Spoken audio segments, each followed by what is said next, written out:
Aleluia. Vamos receber com carinho aqui o Web. Glória a Deus.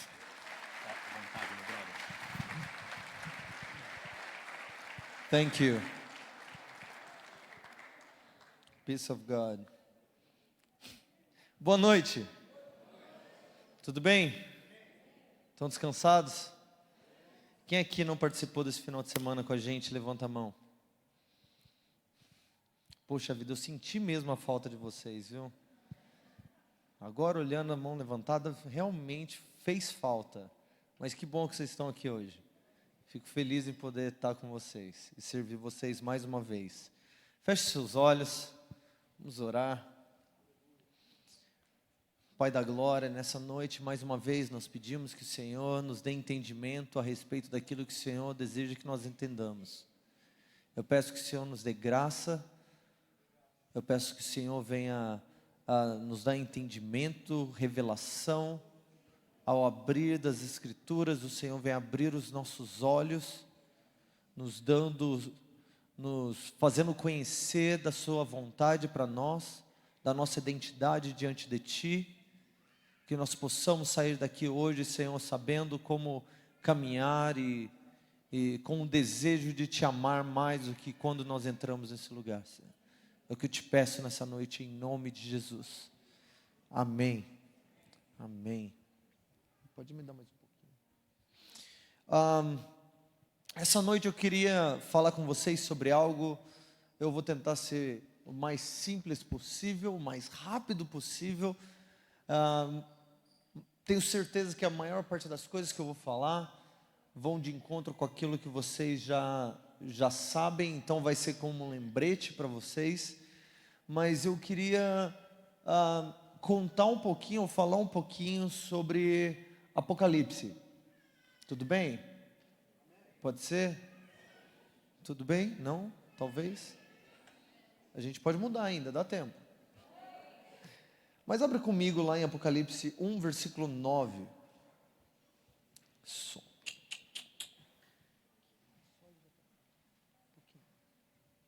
Apocalipse 1, versículo 9. João está nos explicando aonde ele está e o que está acontecendo, por que ele está nesse lugar.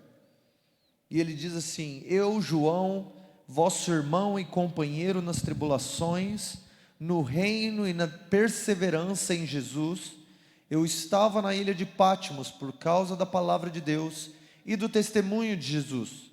No dia do Senhor eu me encontrei em espírito e ouvi atrás de mim uma forte voz como de trombeta. Bom, João, para dar um contexto para a gente conseguir entender um pouquinho do que está acontecendo, João, ele está explicando para nós agora onde é que ele estava e o porquê ele estava quando ele recebeu a visão de Apocalipse. Mas para que nós cheguemos a esse ponto onde João está agora, de saber que ele estava na ilha de Patmos por causa da palavra do Senhor e da tribulação, primeiro nós precisamos entender do que ele está falando, tanto da palavra do Senhor, quanto da tribulação, quanto de ser um servo do Senhor. João, quando Jesus começou seu ministério aos 30 anos, João foi o discípulo mais novo de Jesus. Alguns teólogos, alguns estudiosos chegam a dizer que João poderia ter até mesmo por volta de 14 anos de idade, quando ele se juntou a Jesus. Ele era um adolescente. Alguns já são mais conservadores, pensam por volta de 18, 19 anos, mas ainda é muito jovem.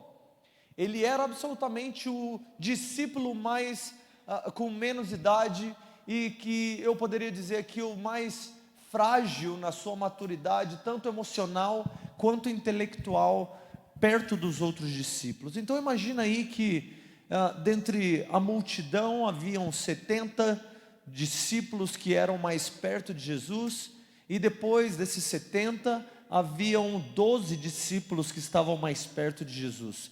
Então havia um círculo de amizade que era a multidão, depois dentro desse havia um outro círculo que era o círculo dos 70, depois dos 70 havia outro círculo mais perto de 12 discípulos.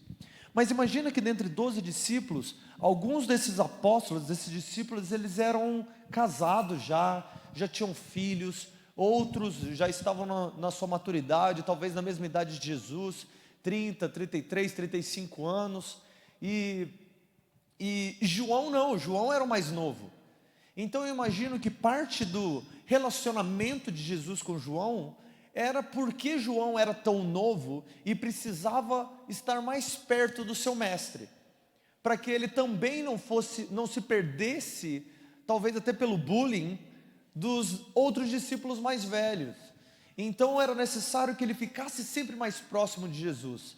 E no desenvolver do tempo, no passar do 1, 2, 3 anos de discipulado com Cristo, ele literalmente se tornou o discípulo mais próximo, a ponto de estar onde os outros discípulos não estavam. Como eu falei, havia um círculo de amizade dentro de outro círculo de amizade, mas quando chegava nesses 12, não parava por aí. Havia um outro círculo de amizade que era chamado de os três. Era João, Pedro e Tiago. Os 3 discípulos iam com Jesus aonde os outros 12 não iam. E João viu e ouviu coisas da parte de Jesus que a multidão nunca nem pensaria a respeito. João chegou ao ponto de confiança de Jesus, que Jesus contava segredos a João, que os outros discípulos não ouviam, talvez nem mesmo Pedro e Tiago. João ele era tão próximo de Jesus que ele ganhou um lugar especial à mesa com Jesus. Chegava na hora, sabe, mesa de família grande, quando cada um tem o seu lugar, e sempre tem a briga para quem vai ficar perto do pai, perto da mãe. Eu não sei se tem isso, pelo menos lá em casa tem. Se chega visita, então, é nesse dia de visita que tem briga. É assim também, né? Já viu, né? Então, João não precisava brigar pelo lugar na mesa, porque João, por um motivo especial, ele sempre acabava do lado de Jesus, onde ele podia recostar ao peito de Jesus. Eu amo essa ideia de João recostado ao peito de Jesus, porque se você nunca parou para pensar, João conseguia ouvir o coração de Deus, literalmente. João conseguia ouvir a batida do coração que pulsava a energia da existência do universo. Isso é lindo, não é? Pelo menos eu acho, talvez você não ache, eu vou me divertir sozinho então. Mas eu acho incrível a ideia de que João teve a possibilidade de algo que ninguém mais pôde como ele. E ele ouvia o sussurro da voz do Logos de Deus, enquanto as outras pessoas só imaginavam o que seria estar perto de Jesus. João estava lá na mesa com os discípulos na última ceia, e de repente Jesus vira para eles e fala assim: um de vocês vai me trair. Imagina a bomba naquele momento. Um de vocês vai me trair. Todo mundo: vai ser você, velho. É ele. É Bartolomeu, mano. Quem já ouviu falar de Bartolomeu? Tem que ser Bartolomeu. Não vai ser Pedro, cara. Cara, que é Pedro. Pedro é o mais cheio de energia. Tudo ele quer cortar, quer bater nos outros, quer gritar, quer fazer coisa. É Pedro, mano. Aí Pedro, todo assim, talvez olhou para os lados e falou: vou me acusar agora. Talvez seja eu. Ele vira para João do outro lado da mesa e fala assim: pergunta para ele. Quem está mais perto de Jesus? João. A palavra diz que Pedro fez sinal e disse a João: pergunta para ele quem é. Quem é? Aí João está aqui, ó. Tá bom. Aí ele olha para Jesus: mestre, quem vai ser? Imagina, cara, a intimidade para fazer uma coisa dessa no meio da mesa dos 12 apóstolos.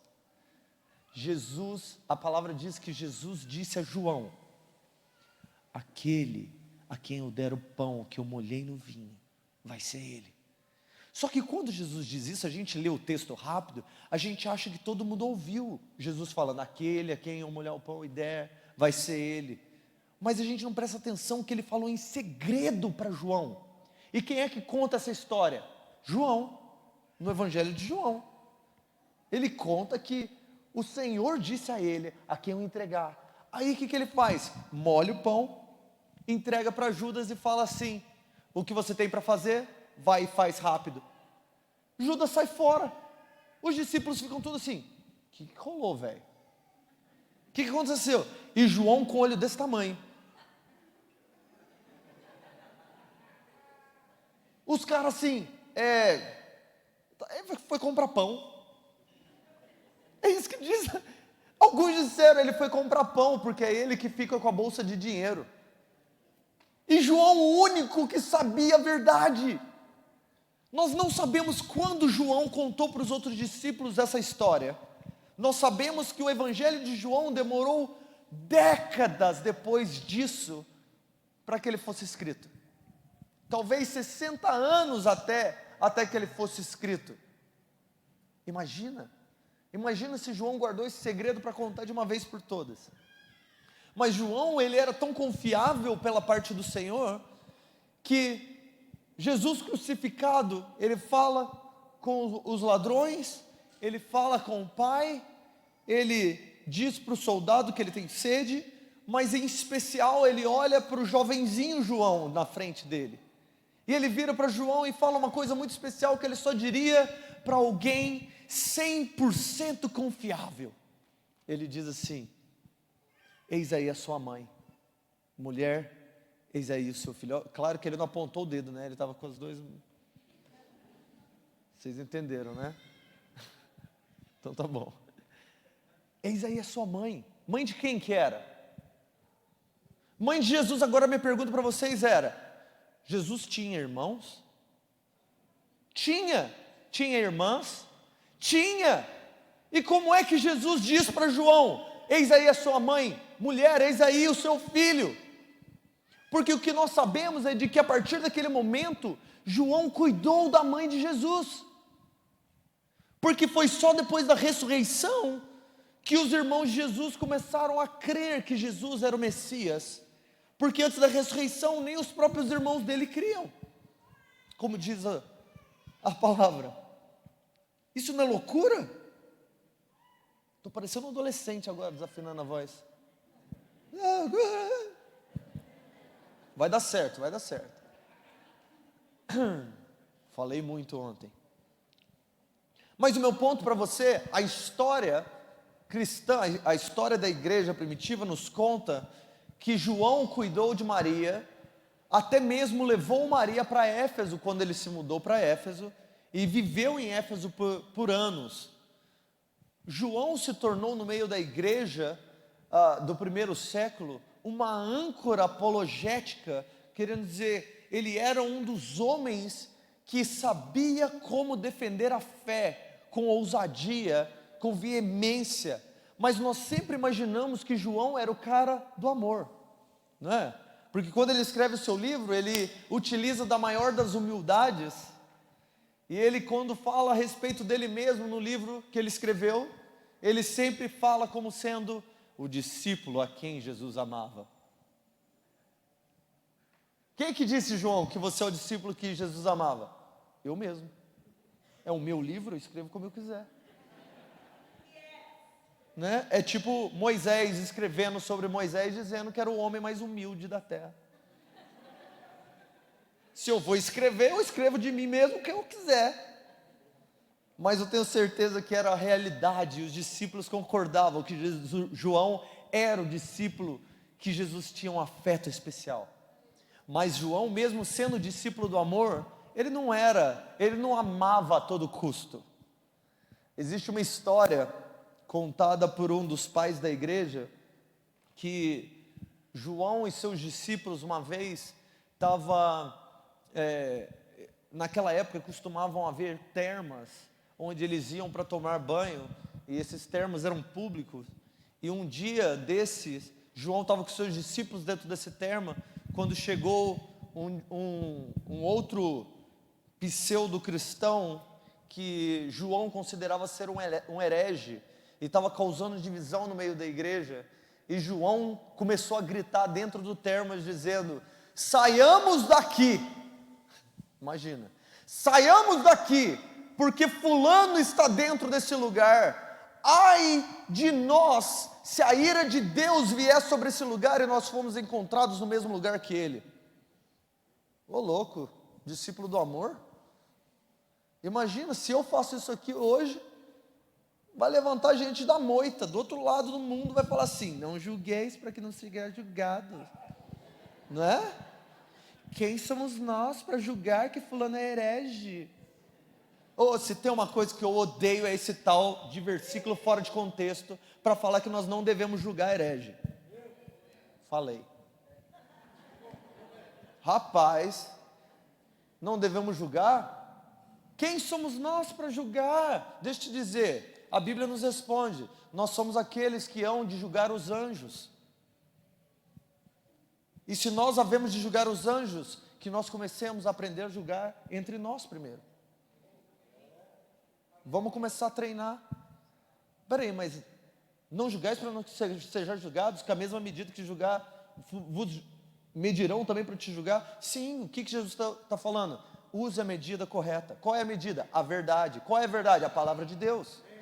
Se você julgar pela palavra de Deus, você vai ser julgado pela palavra de Deus. Eu quero ser julgado pela palavra de Deus. Porque se eu for julgado pela palavra de Deus, eu vou ter um julgamento justo. Mas se eu usar qualquer outra medida, eu também serei medido de maneira injusta. Então fica aí a dica do nosso apóstolo João: defenda a fé, defenda a verdade. Não fique escondido quando alguém estiver falando sobre Jesus de maneira distorcida. João então se tornou esse apóstolo conhecido, também chamado em alguns lugares como o ancião, simplesmente porque ele estava ficando velho, e havia uma lenda a respeito de João. Vocês lembram quando Pedro foi restaurado na sua fé, depois que ele traiu Jesus? E aí ele vem comer churrasquinho de peixe na praia com Jesus, e Jesus fala para ele: cara, quando você era jovem, você fazia o que queria, ia para onde você queria, mas um dia vai acontecer que vão te levar para lugares que você não quer, e você vai fazer coisas que você não quer, e esse é o teu fim, cara. É isso que você vai fazer por amor do Evangelho. Pedro ouve aquilo e faz assim: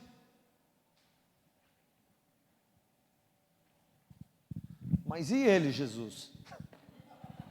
Aponta para João, velho. Ele fala: e ele, Jesus? O que vai ser dele?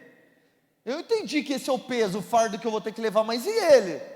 Aí Jesus vira para Pedro e fala assim: não é da sua conta? O que te interessa se eu quiser que ele viva até que eu retorne? Uau! Aí foi daí que surgiu a lenda de que João não morreria até que Jesus voltasse. Só que Jesus nunca disse que ele viveria até que ele voltasse, mas o que te importa se eu quisesse que ele vivesse até que eu voltasse? E aí, literalmente, eram carregadas certas lendas a respeito de João, de que João viveria até Jesus voltar, a ponto de João ser literalmente o único discípulo que morreu de velhice. Todos os outros discípulos morreram como mártires, mas João não. João então se tornou esse velhinho conhecido como discípulo de Jesus, que vivia por aí fazendo bagunça, pregando o Evangelho, criando igrejas. Mas aí um dia, um dos imperadores de Roma, chamado Domiciano, ele começou uma perseguição no meio da igreja. Ele perseguia tanto os judeus quanto os cristãos. Ele começou a perseguir a igreja mais do que nunca, e um dia eles capturaram João. Isso é a história da igreja primitiva, você não vai encontrar na Bíblia. Mas a igreja primitiva conta, os pais da igreja contam, que no dia que capturaram João, trouxeram ele diante dos poderosos, junto com o imperador Domiciano, e falaram assim: vos apresento como entretenimento, João, discípulo de Jesus de Nazaré. Imagina se um dia te trouxessem diante de governadores como entretenimento. Tipo, trouxe um palhaço diante de vocês. Ele vai agora nos entreter com a sua vida, na verdade com a sua morte. E sabe como que eles desejaram matar João? Trouxeram um barril de óleo fervendo. E colocaram um barril de óleo fervendo. Para o óleo ficar fervendo, ele precisa estar numa temperatura maior de que 300 graus. Então você imagina como é que estava aquele óleo. Morninho, morninho. Né? Fumacinha assim, ó. Sabe quando cai a água assim? E aí, o que fizeram? Desceram João dentro do barril de óleo fervendo. É isso que a história conta. Desceram João no barril e diz assim, que João não ousou blasfemar contra o Senhor, mas continuou a testemunhar com ousadia. Está todo mundo assim, mas como assim? Eu nunca ouvi falar disso. Mas ele morreu? Não morreu? Não sabia que assim que ele tinha morrido? Ele não morreu. Tiraram ele do óleo quente, vivo. Cara, que é isso? Quem é esse cara? Agora chegou o momento. Já que ele não morre, manda ele para Patmos. Foi depois desse incidente que mandaram ele para a ilha de Patmos, que era literalmente uma ilha de pedra, uma pedreira, que eles quebravam pedra para pavimentar Roma. Então mandaram Joãozinho lá para Patmos, para que ele quebrasse pedra o resto da sua vida até ele morrer. E se não morrer, nós temos alguém quebrando pedra para a eternidade. Entenderam? Por isso que João foi parar na ilha de Patmos. Então, como ele diz, pela perseguição, pelo sofrimento, servo do Evangelho, fui encontrado na ilha de Patmos, é assim que ele foi parar lá. Agora que João está na ilha de Patmos, eu quero que você imagine que João guardou o seu testemunho, guardou a sua fé, por no mínimo 60 anos, depois que Jesus subiu aos céus. Consegue imaginar aí? Você conhece pessoas com 60 anos de idade? Todo mundo conhece alguém. Imagine 60 anos guardando a fé e esperando o momento de reencontrar o seu amado. O momento de reencontrar o motivo da sua fé. Reencontrar Jesus. E ele está só esperando, guardando a fé. Eu vou ser ousado, ele me deu essa graça para viver, para pregar, e eu vou continuar fazendo. Eu não nego Jesus porque eu vi, eu o ouvi, eu o toquei, eu o administrei, eu sei que Ele é quem Ele disse que Ele é, eu sei que Ele fez o que Ele disse que Ele fez, eu sei que Ele está onde Ele disse que Ele estaria, e eu sei que Ele voltará como Ele disse que Ele voltará. Não há por que eu negar. E ele guardou sua fé, e agora ele está preso por amor ao Evangelho, junto com prisioneiros e criminosos que estão ali por um motivo justo. E agora ele se encontra na ilha de Patmos. Eu cresci dentro de uma cultura cristã, onde se ensinava que o Apocalipse não era para ser lido por nós, de que o Apocalipse foi escrito para aqueles que vão ficar na grande tribulação, vão ficar sofrendo depois que nós subirmos. O Apocalipse não é para nós. E eu ignorei Apocalipse a minha juventude toda por causa disso.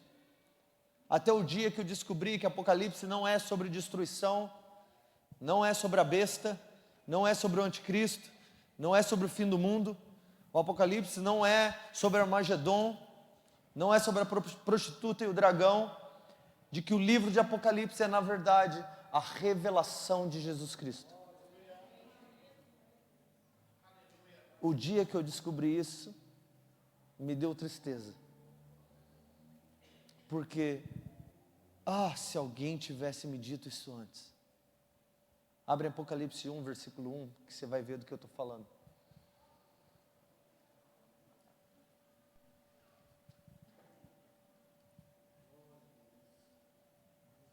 João começa o livro de Apocalipse declarando: Esta é a revelação de Jesus Cristo, que Deus lhe deu para mostrar a seus servos as coisas que em breve devem acontecer. De novo, a revelação de Jesus Cristo, a qual Deus lhe deu para mostrar a quem? Quem é servo de Deus aqui? Para mostrar o que a vocês então? As coisas que em breve hão de acontecer. Quem aqui gostaria de saber o que vai acontecer no futuro? 1 mais 1 é 2. Um futuro está chegando, e esse futuro é a respeito do encontro entre Jesus e a igreja. Nós não sabemos como vai ser, mas Jesus nos avisou como vai ser, para que nós estejamos firmes na fé quando acontecer. Mas se nós ignorarmos o que Ele diz que vai acontecer, como é que nós podemos ter certeza que nós estaremos firmes na fé quando isso acontecer? Se nós estamos ignorando o mapa do tesouro, o GPS para o futuro, como é que nós temos certeza de que nós estaremos no lugar certo ou fazendo a coisa certa quando as coisas começarem a acontecer, como Ele disse que vai acontecer? Nós estamos tão focados nas loucuras que são pintadas a respeito do fim dos tempos, que nós esquecemos que o fim dos tempos é a respeito da revelação de Jesus Cristo, que é esperada desde a eternidade. De que desde antes de Deus dizer haja luz, havia no seu plano, escrito um dia, aguardando um dia, onde Cristo seria revelado para toda a criação, como sendo o Deus eterno, Elohim Adonai, o Rei dos reis, Senhor dos senhores, Criador dos céus e da terra. Não é sobre a destruição em si, é a respeito do Deus que vai destruir a injustiça, e por que Ele vai fazer o que Ele vai fazer. João então gasta o seu primeiro capítulo, basicamente nos resumindo aquilo que ele viu a respeito de Jesus. Então ele diz que Jesus é aquele que, da parte dos 7 Espíritos que estão diante do trono, da parte de Jesus Cristo, o primogênito, e ele fala, Jesus é o alfa, o ômega, Ele é o todo-poderoso, e ele começa a dizer como ele estava lá, o que aconteceu. Aí chega no versículo que eu li, no versículo 8, no versículo 9, perdão, ele diz que ele estava lá na ilha de Patmos. No dia do Senhor eu me encontrei em espírito, e atrás de mim ouvi uma forte voz como de trombeta. Imagina que esse é o momento onde João ouviu a voz do seu amado, que ele não ouvia há tantos anos. Só que a voz do seu amado já não era como a voz que ele estava acostumado a ouvir antigamente. A voz que costumava sussurrar aos ouvidos de João, por estar tão perto, já não era igual a que ele tinha ouvido agora, porque a voz que ele estava ouvindo agora era como a voz de uma trombeta. Sou eu, é o microfone.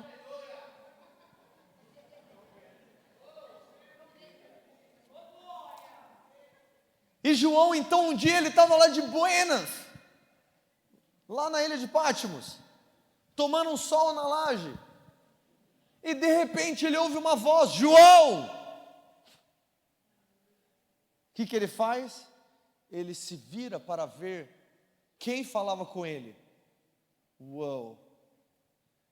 Se ele sabia que era Jesus, qual você esperava que fosse a sua reação? Meu amigo, meu amado, quanto tempo, que saudade! Corresse, abraçasse Jesus, não é? 60 anos esperando o momento de encontrar.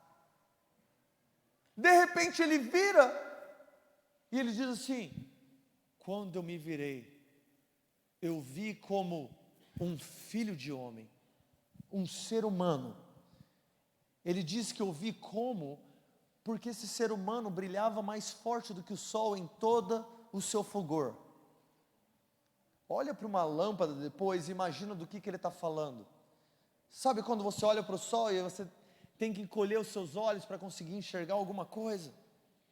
João estava com seus olhos apertados, tamanha glória emanando desse ser que se parecia um homem, e ele tentava fazer sentido do que ele estava olhando e vendo, e ele diz assim: e eu vi como um homem, e seus cabelos eram brancos como a neve, e ele estava vestido de branco até o chão, com uma faixa de ouro em seu peito, os seus olhos eram como chamas de fogo, de sua boca saía uma espada afiada, da sua mão direita ele segurava 7 estrelas, e ele não estava parado do nada, ele estava caminhando entre 7 candelabros, 7 chamas de fogo.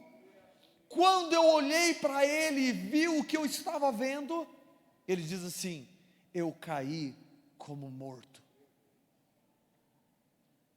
Essa é a reação quando você vê o seu melhor amigo. E se o seu amigo já não fosse mais como você lembrava dele? João se lembrava, talvez a última imagem que João fechava o olho e via era Jesus crucificado. Ou se ele apertasse mais um pouquinho, ele se lembrava de Jesus glorificado, nos 40 dias que Jesus passou com os discípulos. Talvez ele se lembrava do dia que Jesus subiu aos céus, Jesus glorificado, mas aquilo que ele estava vendo era diferente, porque aquilo que ele estava vendo era o futuro, aquilo que ele estava vendo era a revelação universal do Filho de Deus, era algo que ele não podia explicar com as palavras que ele tinha, mas ele precisava, porque aquele que ele estava olhando falou para ele e disse: tudo o que você vê, escreva. Então ele precisou colocar palavra naquilo que ele estava enxergando. Mas quando ele caiu como morto, Jesus não veio para ele e falou assim: João, sou eu, Jesus, seu amigo. Jesus colocou a mão direita sobre João e disse assim: João, sou eu, o Alfa e o Ômega, o princípio e o fim. Quando João ouviu que era o Alfa e o Ômega, ele sabia quem era. Ele não precisava de ouvir mais nada.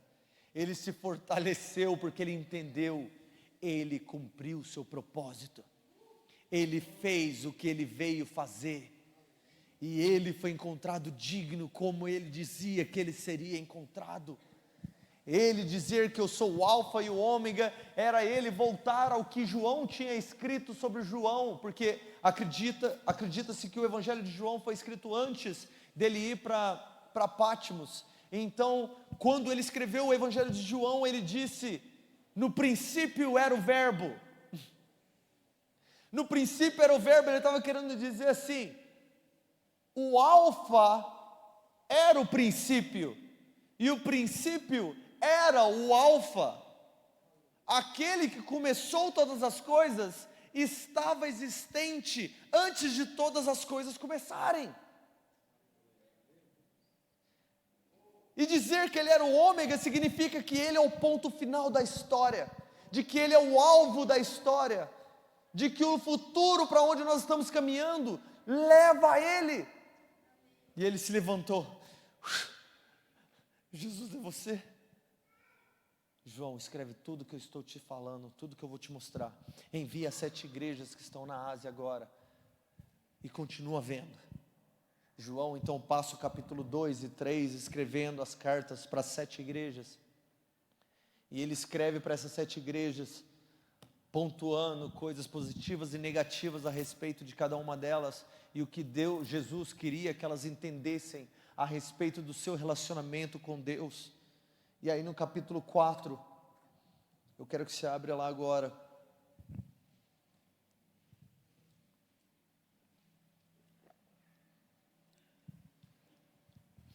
Eu esqueci de marcar a hora que eu comecei. Que horas que eu termino? 9?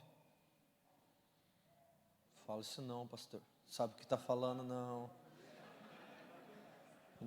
Vamos pôr 9 horas. Porque aí se eu passar, eu deixo o Espírito Santo agir, ele age eternamente, filho.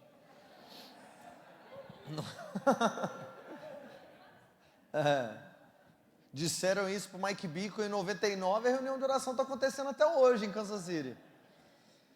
Vou marcar o horário. No capítulo 4, então, João diz a seguinte coisa: depois dessas coisas, querendo dizer aquilo que ele viu para ele escrever para 7 igrejas, ele lembra que aquele que estava falando com ele estava na frente dele e começou a ditar as 7 cartas. Mas ele diz aqui agora, depois dessas coisas, eu olhei e eu já não vi mais aquele que estava aqui comigo. Mas o que eu vi foi uma porta aberta nos céus. Você consegue imaginar uma porta aberta no céu? Eu não faço ideia o que seria. Mas ele viu uma porta aberta no céu. E a mesma voz que falava com ele aqui, de Jesus, já não estava falando para ele: João, e aí, quer subir? Aquela voz já estava lá em cima no céu. E a voz virou para ele e disse assim: João, sobe aqui e eu te mostrarei as coisas que em breve hão de acontecer. Parece como um bom convite, não parece? Mas isso não foi nenhum tipo de convite. Jesus lá no céu estava dizendo para João: João, segura o cinto, aperta o cinto, porque o trem vai ficar doido.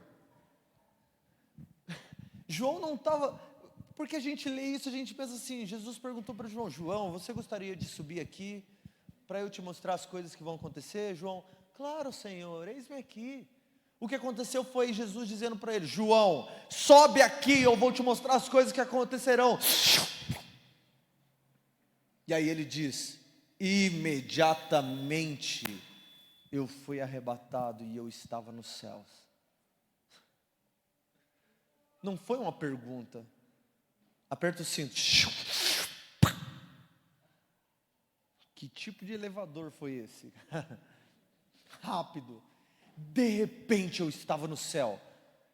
Cara, eu amaria que você pudesse fechar os seus olhos e por 5 segundos você pudesse imaginar o que João sentiu, ouviu e pensou nos primeiros 10 segundos que ele chegou no céu. Pensa nisso. Feche seus olhos. 10 segundos. Tinha cheiro no céu? Porque a Bíblia diz que tinha incenso. Tinha vento no céu? Porque a palavra fala das asas dos anjos batendo. Haviam barulhos nos céus? Porque a palavra fala de corais de anjos, de música, de instrumentos, como harpa. Nós não sabemos quais outros instrumentos tem. A palavra nos diz que querubins carregam tambores em suas vestimentas. O que é que ele ouviu? O que é que ele viu? O que é que ele sentiu?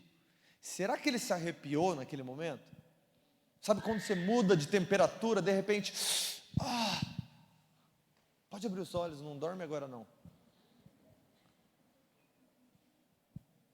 Mas de toda aquela eternidade que estava rodeando João agora, talvez ele olhou para o céu dos céus, e ele ficou observando como é que isso pode ser um lugar físico e ao mesmo tempo, isso não tem limites. E ele diz que a primeira coisa que ele ficou preso foi, no céu, foi firmado um trono. Ele começou a descrever, disse que nesse trono havia um assentado nele.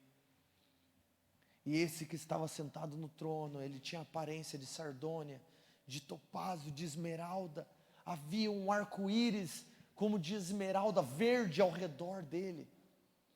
Do trono no qual o ser que ele estava descrevendo estava sentado, no trono saíam vozes, relâmpagos e trovões.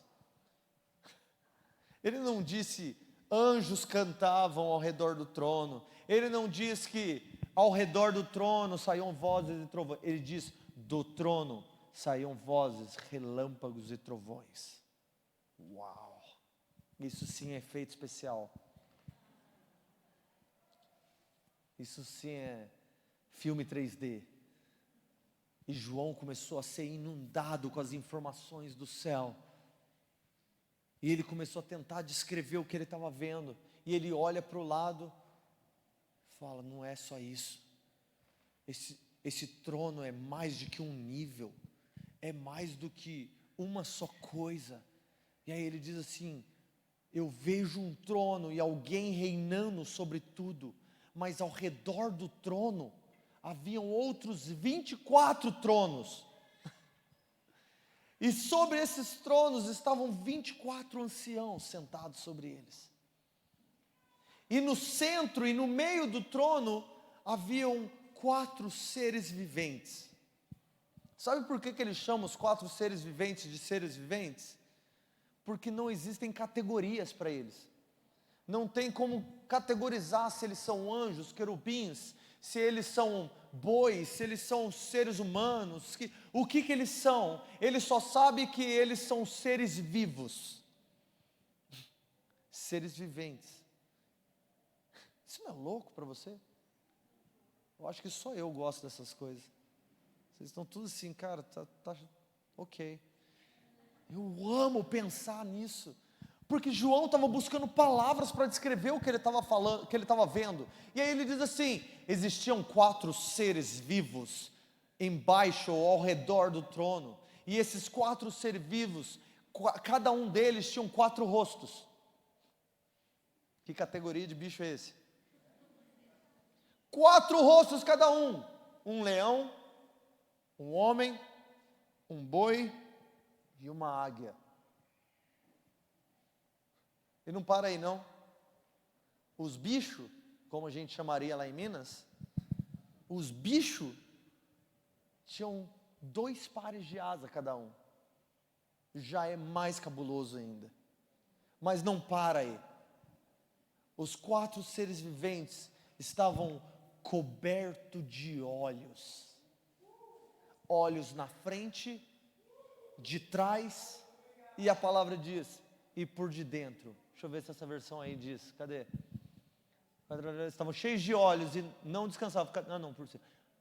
6 asas e ao redor e por dentro estavam cheios de olhos. Essa versão faz entender que são só as asas. Mas fala ao redor, na frente, por trás e por de dentro. Tudo coberto de olhos. A pergunta é, para quê? Por que esses seres têm tantos olhos? Por que eles têm mais rostos que todos os outros seres vivos? E por que eles foram colocados com o maior dos privilégios em toda a existência? Porque esses são os seres vivos mais próximos do trono de Deus. Eles foram colocados ali, eu gosto de chamar os seres viventes de os sacerdotes do céu. Por quê? Porque eles estão solidificados na presença de Deus, para contemplar absolutamente tudo que Deus revela, para que eles possam proclamar tudo que Deus revela. Então eles estão fixos ali, movimentando ao redor do trono. E o interessante é de que eles não precisam virar para lugar nenhum. Eles não precisam olhar quem está chegando, eles estão vendo. Tanto pelos olhos quanto pelos rostos. E se está faltando olho, eles levantam uma asa e vê. E o movimento do céu começa com eles. Eles são os primeiros a ouvirem e a verem o que Deus está fazendo. Eles estão diante de Deus. O que você talvez nunca percebeu, está lá em Salmos, eu não tenho a referência. Tem um versículo em Salmos que diz a seguinte coisa: o Deus que se assenta soberano sobre o trono, como é que fala? Ele se abaixa para ver o que acontece nos céus e na terra. O que esse versículo nos revela é de que Deus não se abaixa somente para ver o que está acontecendo na terra, mas para enxergar e ouvir e ver o que está acontecendo no céu. Ele precisa fazer a mesma coisa. Só que Deus é um Deus transcendente. Ele não cabe, ele não se limita à criação. Ele criou todas as coisas de fora da criação. E depois ele diminuiu a sua glória, se velou para se colocar dentro da sua própria criação.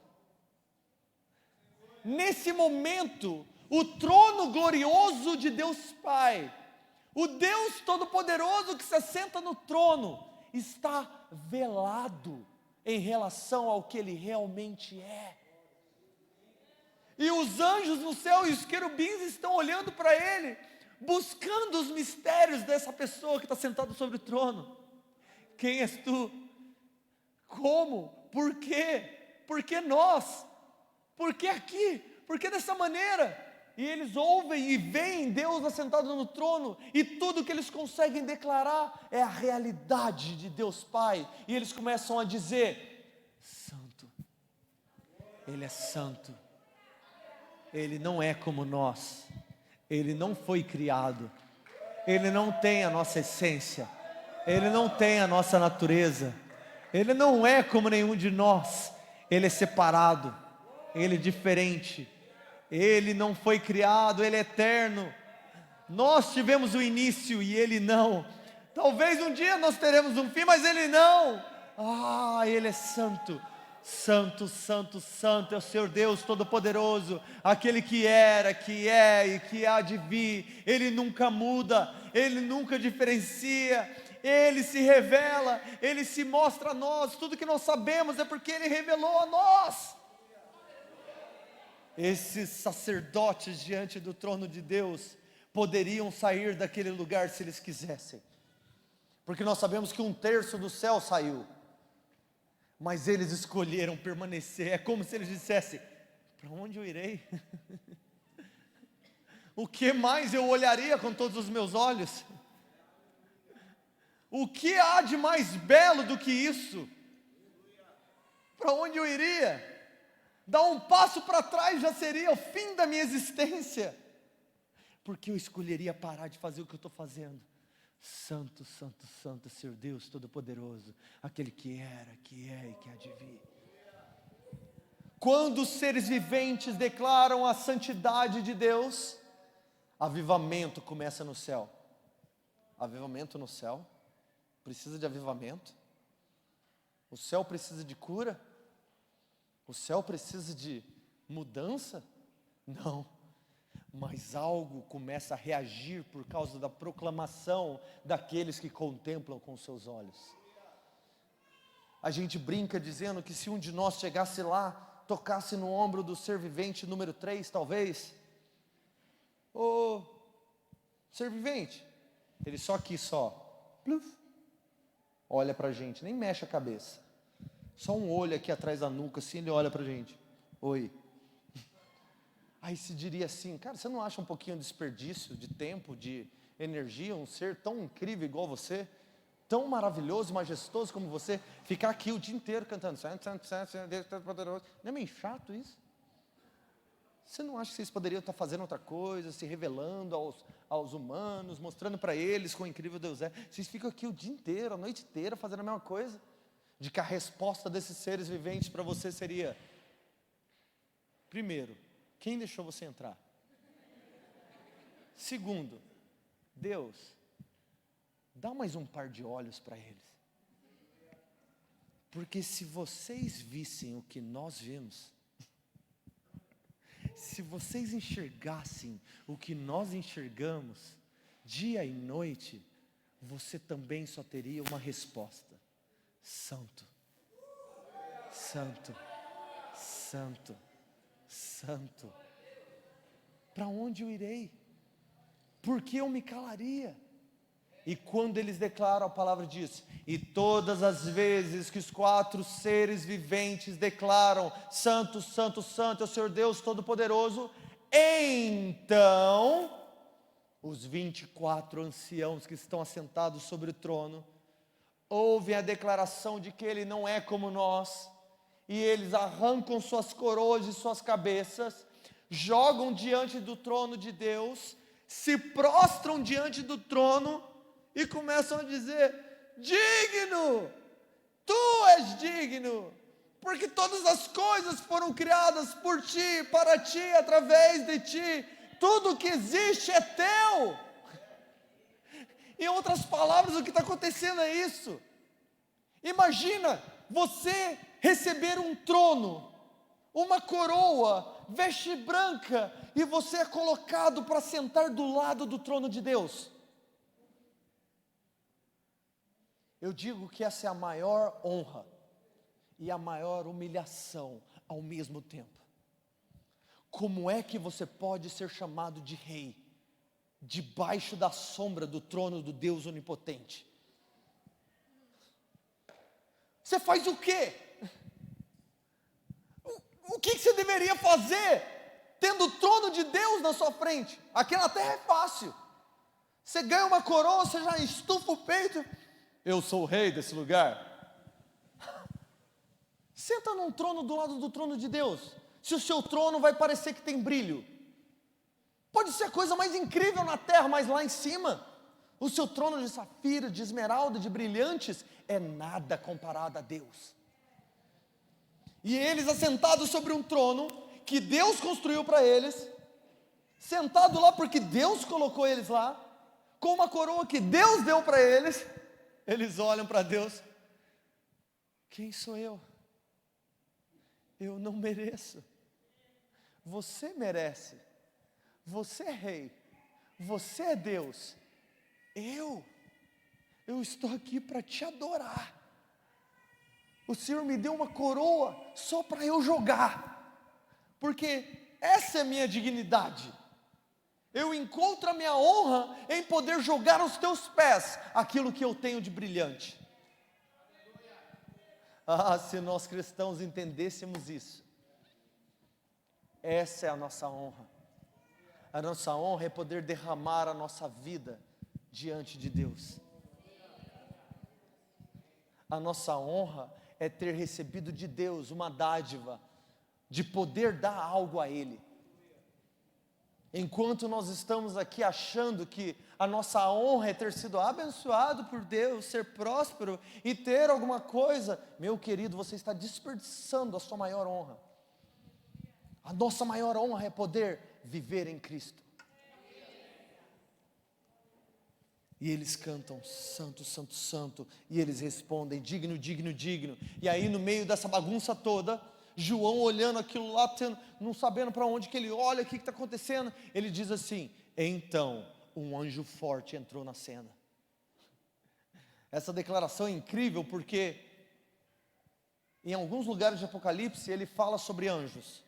Um anjo pegou um monte e jogou no mar, mas ele não chama esse anjo de forte.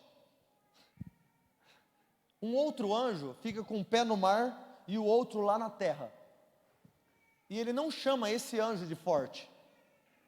Mas de repente ele dizia, um anjo forte chegou na cena. Eu fico imaginando que tamanho que era esse anjo.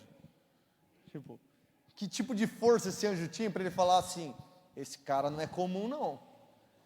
Esse é bichão mesmo. Esse é monstro, como disse minha filha. Esse é monstro. E aí o anjo chega e diz, quem é digno? Quando ele diz quem é digno, ao mesmo tempo que ele está gritando, João está vendo na mesma cena, que aquele que está sentado sobre o trono, tem na sua mão direita, um rolo, selado, com 7 selos na sua mão direita. Esse livro, ele basicamente é a resposta final de Deus para a criação. Ele é o restante da revelação dos seus planos para a humanidade, para a criação, para o universo. Dentro desse livro está escrito como a restauração vai acontecer, como o julgamento vai acontecer, quem merece a vida e quem merece a morte. Dentro desse livro está o título de posse da terra. Quem tiver esse livro terá posse da terra. E ele está selado com 7 selos, escrito por dentro e por fora. E o que está sentado sobre o trono está só assim. E o anjo forte entra, agora é hora. Quem é digno de tomar o livro do que se assenta sobre o trono e até mesmo olhar para ele? Não é só tomar o livro. Quem é digno para simplesmente querer tentar ler o que está escrito no livro? Todos fazem assim. Tu és digno, Senhor, tu és santo. E João fica desesperado nesse momento. Porque se aquele anjo perguntou quem é digno, e a resposta é de que ninguém foi encontrado digno, quer dizer que eles procuraram bem.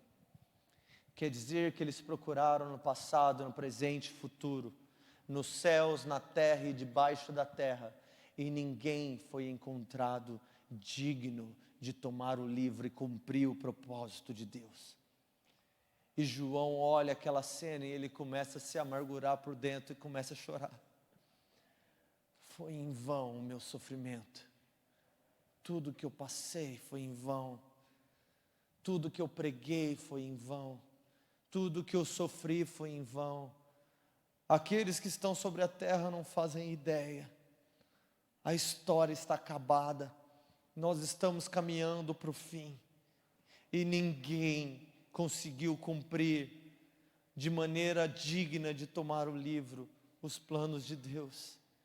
Jesus, aonde você estava? Por que você não foi encontrado? Jesus, o que está acontecendo? E ele chora, amargurado no chão dos céus. Você consegue imaginar essa cena? João devastado, porque não encontraram ninguém capaz de fazer o que precisa fazer. E então, alguém vem para João de novo. João,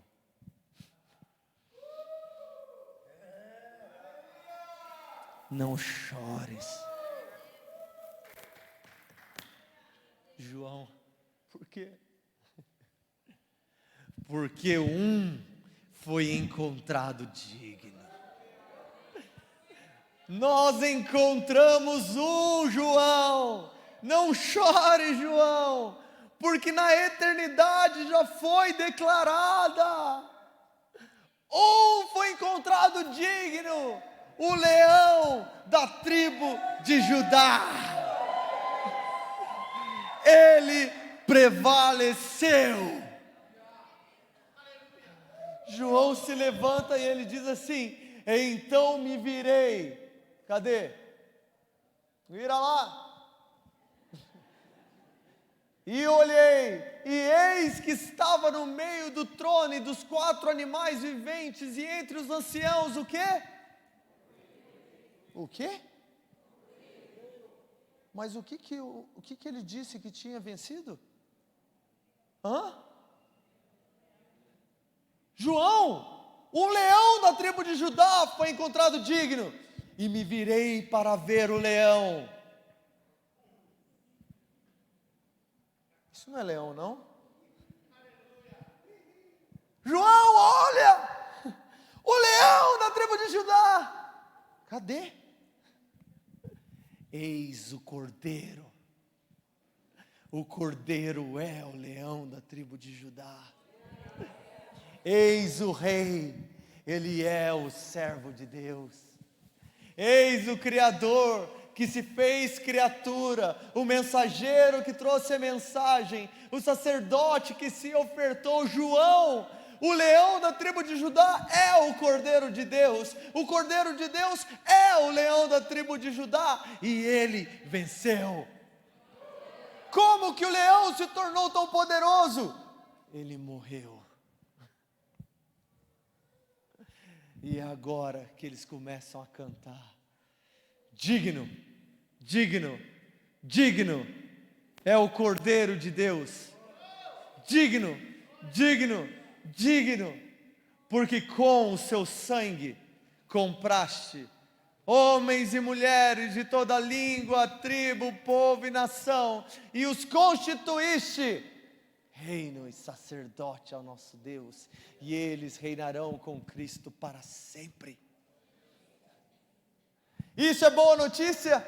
Sim, é a melhor das notícias. Por quê? Porque nós não estamos sem esperança. É como Paulo falando em 1 Coríntios 15 sobre a ressurreição, e ele termina dizendo: então, irmãos, entendam de que a vossa obra não é em vão. Um dia a trombeta soará. Peraí, deixa eu... Segura, não posso ainda. Eu quero que você encrave, tatue na sua mente a partir de hoje. O que você lembra de Apocalipse, a destruição, os selos, tudo que acontece, é justamente a partir de agora, que o Cordeiro de Deus levanta daquele lugar, caminha diante do trono de Deus e toma o livro da mão do que se assenta do trono. Ele não pede. O que está sentado no trono não pergunta: você é digno? Ele simplesmente entrega para o filho, e o filho pega do pai, porque eles estão de acordo. Não há outra opção, não há outra resposta. Você não é o plano B, você sempre foi o plano. Você será exaltado, você me exaltará, para que Deus seja tudo em todos. Toma esse livro. E a partir de agora, Jesus toma como Cordeiro de Deus digno, começa a abrir selo por selo. Quando ele abre o primeiro selo, coisas acontecem. Quando ele abre o segundo, coisas acontecem. Quando ele abre o terceiro, o quarto, o quinto, o sexto e sétimo, coisas estão acontecendo, relâmpagos, trovões, sinais no céu, sinais na terra. Quando ele abre o sétimo, então entram na cena 7 anjos, cada um com 7 trombetas. E esses 7 anjos agora começam a soar suas trombetas e cumprir as últimas das profecias que faltam a respeito da humanidade. E o primeiro soa a sua trombeta, coisas acontecem. Segundo toca de novo, profecias são cumpridas, sinais nos céus e na terra. Terceiro, quarto, quinto, sexto, sétimo. O que acontece na sétima trombeta? A última trombeta. Meu Deus, vocês sabem do que eu estou falando? O que acontece no som da última trombeta? Ao soar da última trombeta, como Paulo diz, porque sim, a trombeta soará. Então, primeiro aqueles que morreram em Cristo ressuscitarão. Então nós, os que estivermos vivos, seremos reunidos com Cristo nos ares, em um piscar de olhos, e nós seremos transformados à mesma imagem, recebendo um corpo glorificado junto com Cristo. Esse é o momento. Mas quando ele soa também a sétima trombeta, outros 7 anjos entram, cada um carregando uma taça ou uma bacia, e dentro dessa bacia está cheia de incenso. E dentro dessa bacia cheia de incenso, que são as orações dos santos, eles pegam brasa do altar de Deus e mistura. E eles agora, um por um, começam a derramar suas taças sobre a terra. E essas taças são a ira de Deus. Agora nós devemos nos preocupar. Sobre quem essas taças da ira de Deus serão derramadas? Serão derramadas sobre todo o ímpio, serão derramadas sobre toda injustiça, serão derramadas sobre os reis e seus reinos na terra, porque esse é o cumprimento de Salmo 1, Salmo 2, que fala sobre os reis se juntaram em um só lugar, irados. Por que estão irados os reis da terra e dizendo ao nosso Deus: arranque-nos das suas correntes, liberte-nos dos seus agrilhões? Os reis agora querem irar-se, trazer Deus para a terra, para eles brigarem com Deus, porque eles acreditam que eles podem destronar Deus. Que absurdo! Esse é o momento que Deus começa a derramar sua ira. Só que o que você não sabe é que junto com a ira de Deus estão misturadas as suas orações.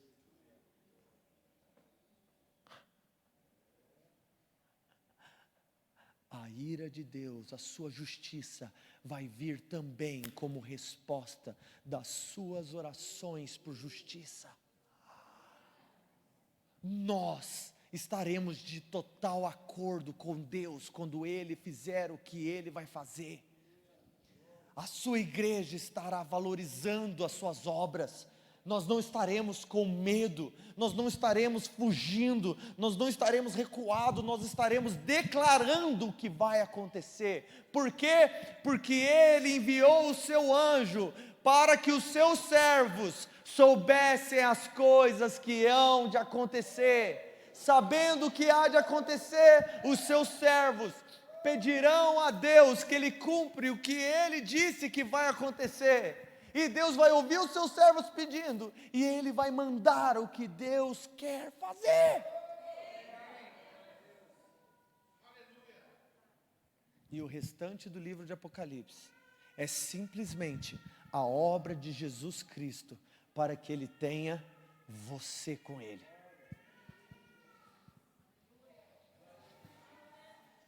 Preciso focar no anticristo agora? Preciso focar nas destruições? O que eu quero que você entenda é: o nosso futuro é brilhante. O nosso futuro é brilhante. Permaneça, persista, prevaleça, porque aquele que perseverar até o fim receberá a coroa da vida. Vamos ficar de pé. Aleluia.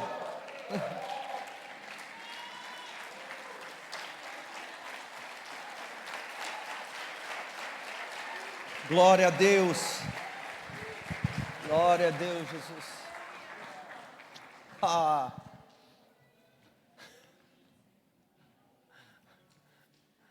Apocalipse 19.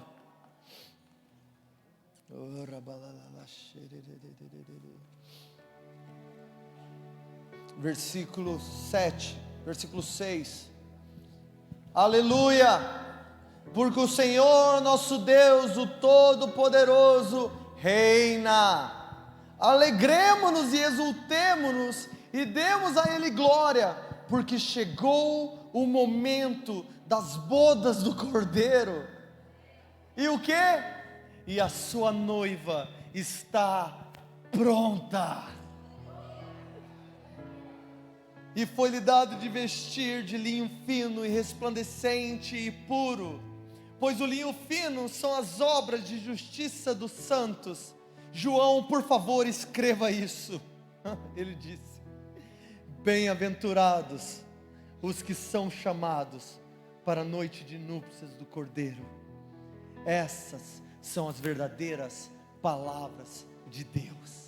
Bem-aventurados aqueles que disseram sim ao convite.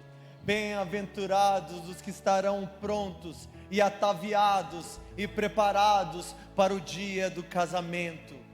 Se você souber que o casamento está chegando, então se prepare, não espere, não deixe para a última hora, porque pode ser que seja tarde demais, mas hoje ainda não é. Então,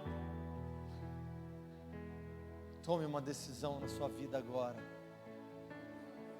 Você irá se vestir para aquele dia, você irá vigiar, você irá orar, você irá clamar, você irá viver, você será um com Jesus. Não importa o que acontecer, você derramará a sua vida diante dele. Aleluia, feche os seus olhos.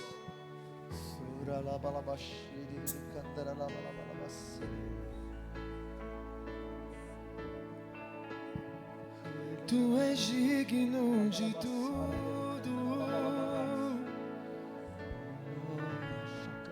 Tu és digno de tudo.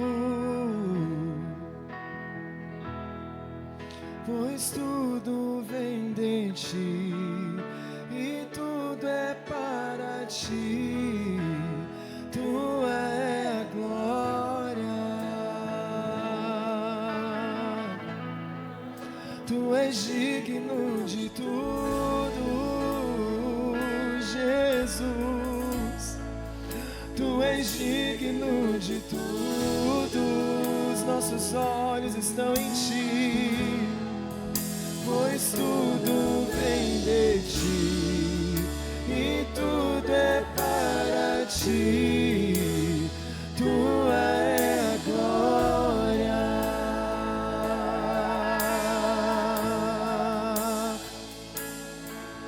Os santos e os anjos Declare isso diante do Senhor. mostram-se aos teus Como resposta à pés. mensagem, declare isso.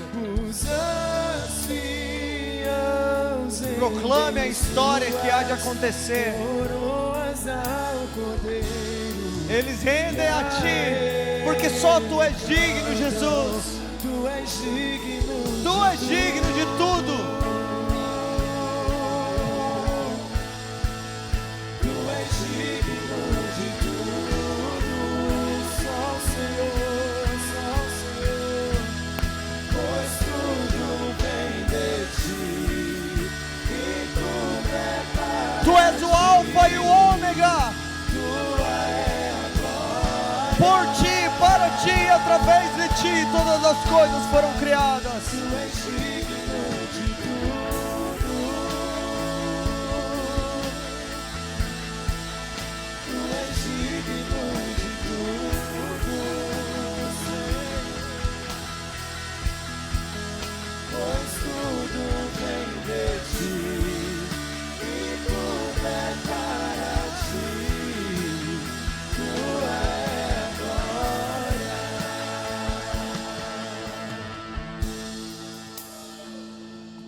Eu queria falar com duas categorias de pessoa aqui agora, bem rápido.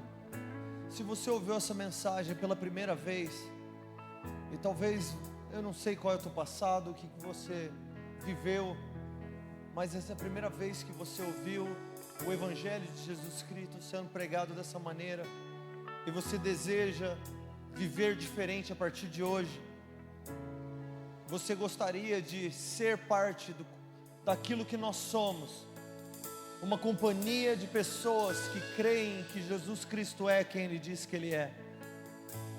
Não estou te chamando para se tornar religioso, estou te chamando para uma vida de fé em Cristo Jesus. Eu gostaria que você levantasse sua mão, se você gostaria de tomar essa decisão. Levante sua mão agora. Tem alguém aqui atrás, alguém ali. Glória a Deus. Eu queria pedir que os pastores ou os diáconos, que eles fossem até eles. Pode ser, pastor? Eu não vou pedir para vocês virem aqui na frente. Eu quero pedir que alguém vá até vocês. Mantenha a mão levantada. Eu vou pedir que alguém encontre vocês. Eu quero que essas pessoas falem com vocês e orem por vocês. Eu quero que vocês saibam, tenham certeza de que o que vocês estão fazendo é a melhor decisão que vocês estão tomando na vida de vocês. E vocês não fazem ideia de quão maravilhosa é a vida de fé em Cristo Jesus. Vocês são chamados nossos irmãos a partir de agora. Vocês estão tomando essa decisão porque Deus atraiu vocês até aqui, vocês sabem disso. Vocês sabem o que aconteceu para que vocês estivessem aqui hoje.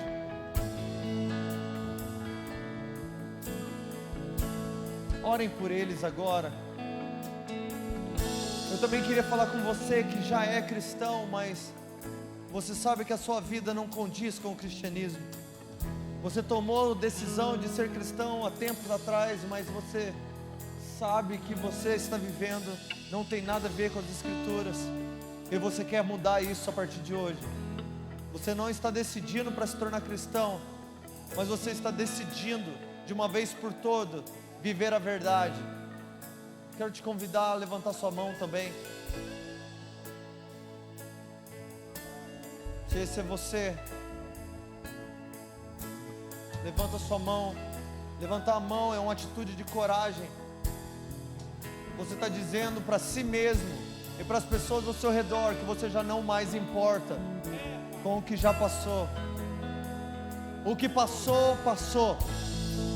O que você viveu ficou para trás. Eis que tudo se fez novo.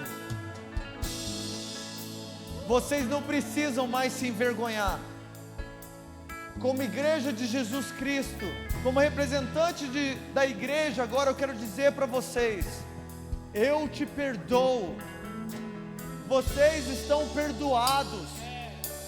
Os seus pecados foram perdoados. O que você fez, o que você viveu, ficou para trás. Quando você sair daqui hoje, você é uma nova criatura.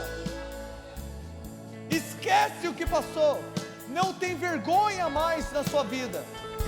Não entra mais nesse lugar como se as pessoas estivessem te julgando, como se elas estivessem apontando os seus erros. Vocês estão recebendo novas vestes. Vocês estão recebendo um perdão. Vocês estão sendo recebidos de volta nessa família, como se vocês nunca tivessem saído, porque o que aconteceu ficou para trás. Olha com ela também.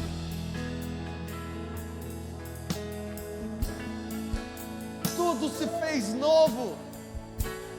Diz para ela: tudo se fez novo.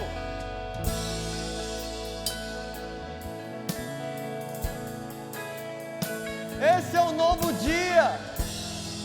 É o dia que o Senhor fez. Ele te atraiu até aqui.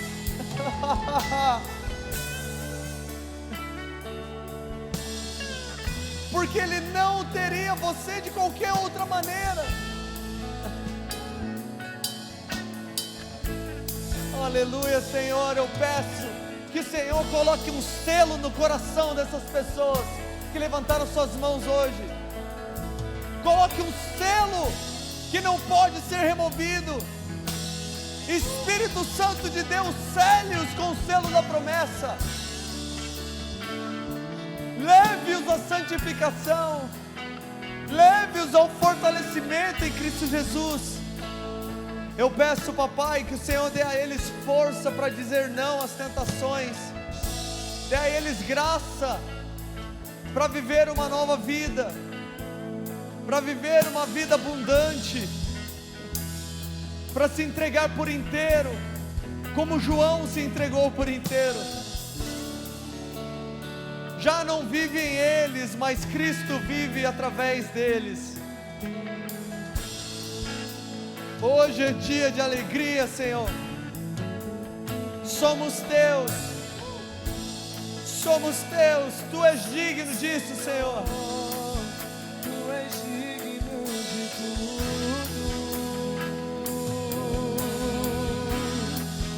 Pois tudo vem de ti e tudo é para ti. Tua é a glória. Erguemos nossas vozes.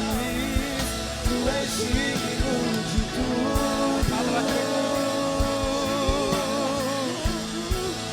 Tu és digno de tudo, pois tudo vem de ti e tudo é para ti. Tua é a glória. Te exaltamos.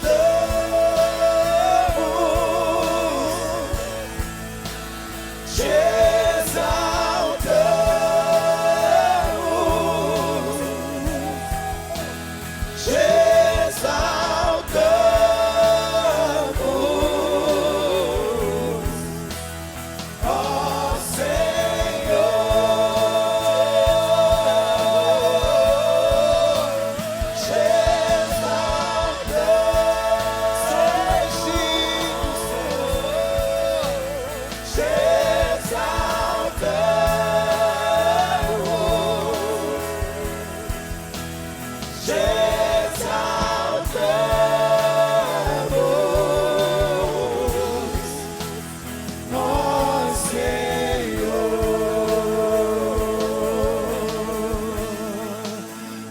digno de tudo. Obrigado, Jesus.